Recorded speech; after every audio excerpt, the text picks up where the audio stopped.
Morning everyone, welcome back to the channel.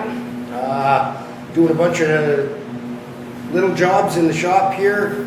Too cold to be outside, minus 30 Celsius, which would be probably close to, I don't know, 29 Fahrenheit. So it's cold, way too cold to be outside. So I'll just show you what we got going on. A little bit of work on the Suzuki here. I didn't bother videoing it because it ended up being a way smaller, quicker project than I thought, but I'll show you what we did. This is a 89 Suzuki Samurai that's highly modified, Toyota diffs, upgraded fuel injected engine.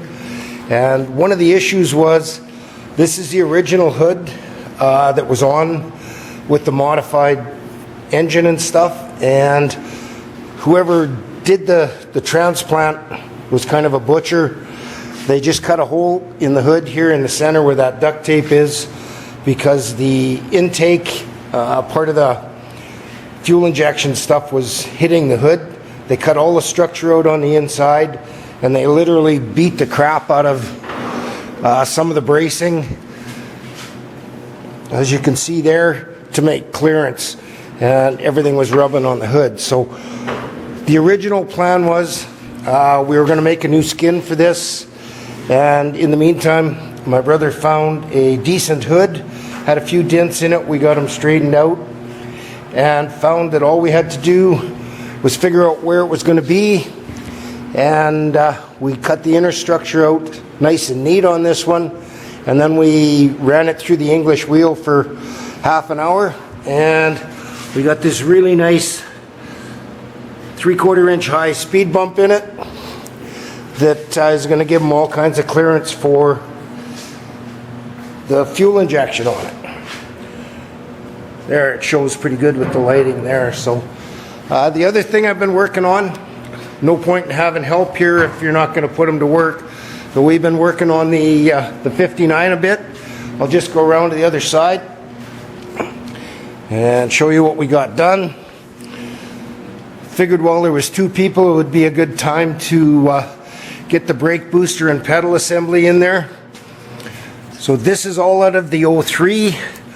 I took the original brace out that went from the firewall to the cowl to the dash out, and then I took the pedal assembly, which also had a steering column mount in it, which we can't use, but it's got the mount for the electronic gas pedal as well as the brake pedal. Go around the front. Positioning worked out really well. That's the brake booster mounted, and I'll just get this all taken apart, and I'll show you the steps we did to get this mounted in here. Okay, so here's the piece in the firewall that I decided just to cut the firewall out. There's all of these raised ribs on the firewall that were going to affect the way the brake booster sat on it. So I cut the mounting panel out of the 03 and used it as a pattern for the cutout. We just drilled some holes to begin with to bolt it in to check the fit height for your brake pedal off of the floor, and from there we determined we had to drop it an inch, which I've done. Then I made this replacement panel, and I just have it all tacked in there. So next thing I have to do is finish welding this. We can bolt the booster in, then we can work on making the lower mount for the steering column as well as the upper mount, and then I also have to build a brace to tie the firewall, the cowl, and the dash back together. So what I'll end up doing is, the old one was up here from the firewall, so what I'll do is I'll come off the firewall up to here, and then to this mounting bolt on the top of the brake booster arm, and then down to the dash here, and that'll tie everything together. But once I get into building that, I'll show you what I'm doing. Okay everyone, got the piece all welded in, ground down. I've got all of these extra holes from regulator and ballast resistor I got to fill in. This one over here, I'm not quite sure what it was. I think it was a choke cable or something like that. Got to fill it in. This one up here was vacuum lines. So I got a bunch of holes to fill on the firewall. And then on the inside, for the steering column, I had to move it up and over to the left slightly to clear the headers, because it's just a little bit too close that way. Plus it wasn't quite centered up here in the divot. As you can see, I got more rust repair to fix here from the mice. They must have been nested across the dash, so it's rusted out in a few spots across the bottom.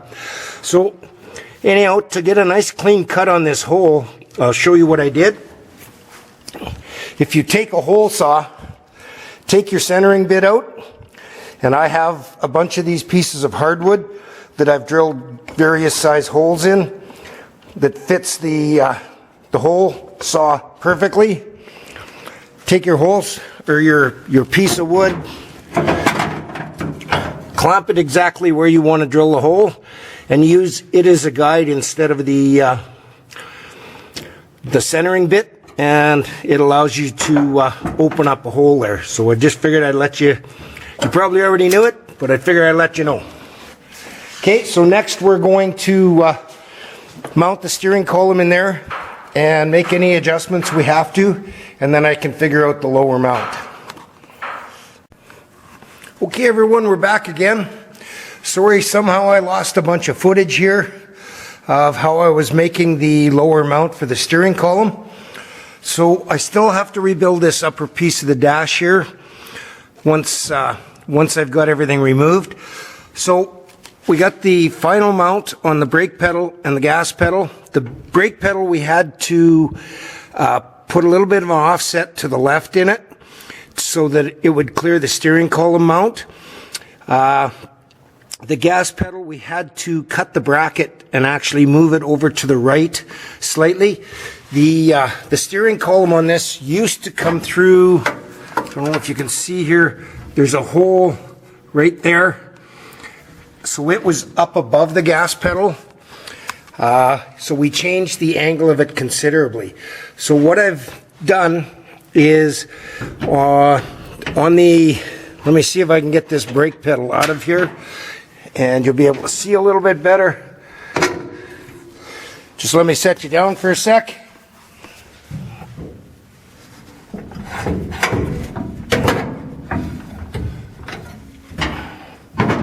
There we go.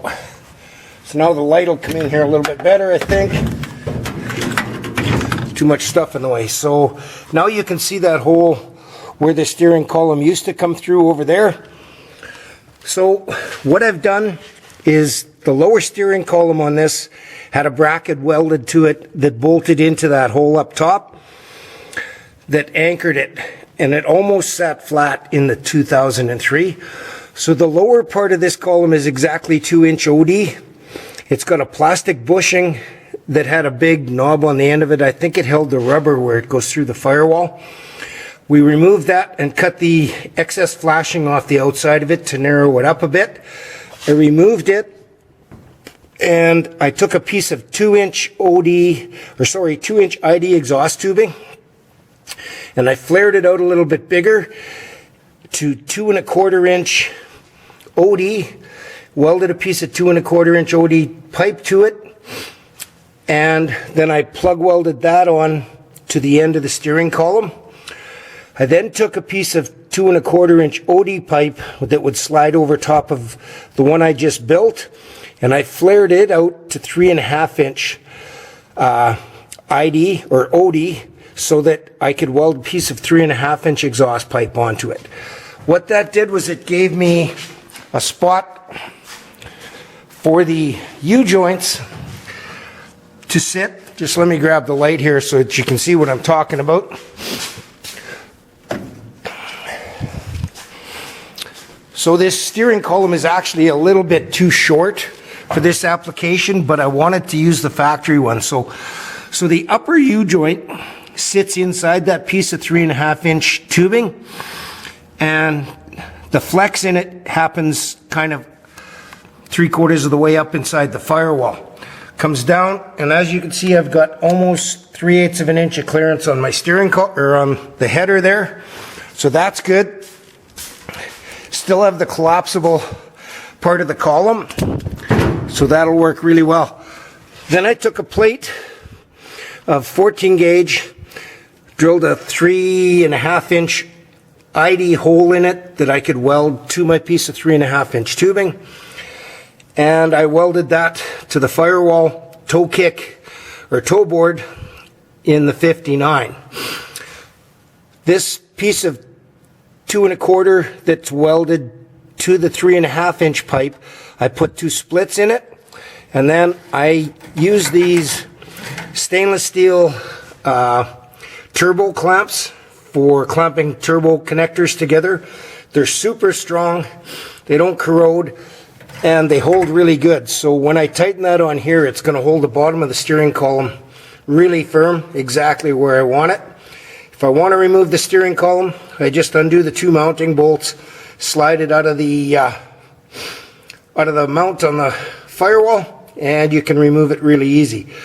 So the other thing we found here when I decided I better check the master cylinder, and the master cylinder is really tall on this, and I was really worried. So we had to set the hood on, and there's just enough fingers to stick just enough room to stick your fingers in above the master cylinder with the hood on. So that's all good.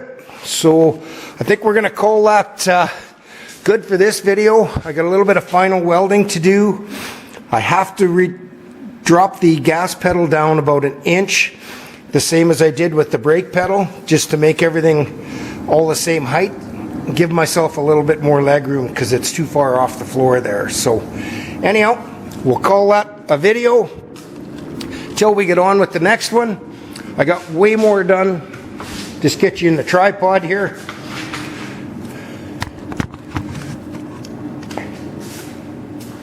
I got way more done this week than I was expecting. That hood project for my brother took way less time because we had no cutting and welding to do. So I roped him into helping me with the 59 here. Having the extra hands for holding stuff on either side of the firewall was a real treat. So anyhow, everybody, thanks for watching. Thanks for subscribing and following me along on this project. So take care, everyone.